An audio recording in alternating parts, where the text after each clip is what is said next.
వాళ్ళు అడిగే ప్రశ్న తెలుగులోనే జవాబు చెప్పాడు. All India third rank. ఎట్లా సాధ్యం? మన భాష మీద ముందు పట్టు సాధించాలి. మీరు పెద్దవాళ్ళు ఏంటంటే తెలుగు వచ్చినప్పుడు చాలామంది ఉండరు, తెలుగు రాదు అది. కాబట్టి మీరు తెలుగు బాగా నేర్చుకుంటే మీకు అవకాశాలు ఎక్కువ ఉంటాయి.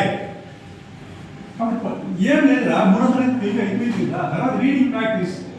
అలాగే టెక్స్ట్ బుక్స్లో లెసన్స్ వస్తాయి, కొత్త కొత్త పదాలు వచ్చినప్పుడు సపరేట్గా రాసుకోవడం, వాటిని చదవటం, ఎవరినైనా చెప్పమని చెప్పి డిక్టేషన్ చెప్పి ప్రాక్టీస్ చేయడం. ఒక్కొక్కసారి కొన్ని కష్టమైన పదాలు ఉంటుంది, అధ్యాపకుడు కొద్దిగా కష్టం, కానీ 5 మార్లు 10 మార్లు రాయండి ఆ పదాన్ని, అలాగే మైండ్లో నిలబడిపోతుంది. ఆ పదం ఎలా అక్షరం ఎట్లా ఉత్పత్తి అయింది, ఆ ధ్యా దా దా దా యా కలిపి దీర్ఘిస్తున్నాడు అంటే మొదటి అక్షరానికి దీర్ఘం ఇచ్చేయాలి, రెండవది దాన్ని ఒత్తక్షరం సార్ వాళ్ళు పలికే అక్షరం ఒత్తక్షరం రాజేస్తారు. అధ్యా యా ఒత్తిచ్చేస్తారు. ఇప్పుడు అవన్నీ మనం వరుసగా నేర్చుకుంటాం. సరళ పదాలు అచ్చులు హల్లుతో వచ్చే సరళ పదం.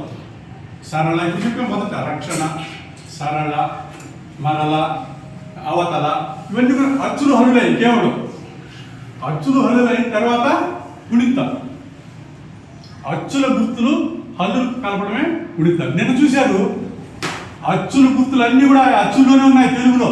చూశారు ఎంత ఎంజాయ్ చేశారు నేను. ప్రతి అక్షరం, ప్రతి అచ్చు గుర్తు కూడా ఆ అక్షరంలోనే ఉంది. కాకపోతే యానిమేటెడ్ దృష్టితో చూడాలి. ఇప్పుడు ఆ ఉంది, అది దీర్ఘం ఉందిగా, కానీ గోరించుకోవాలి. కా ఉంది, అదే దీర్ఘం దాని మీద ఉంది, దాని మీద వేసేస్తున్నాడు ఎంత ఈజీలో చూ కదా.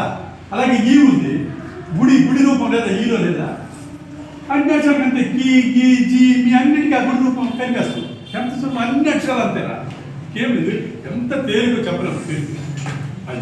తర్వాత ఈ రెండు వచ్చిందంటే మీకు అన్ని ఈజీనే.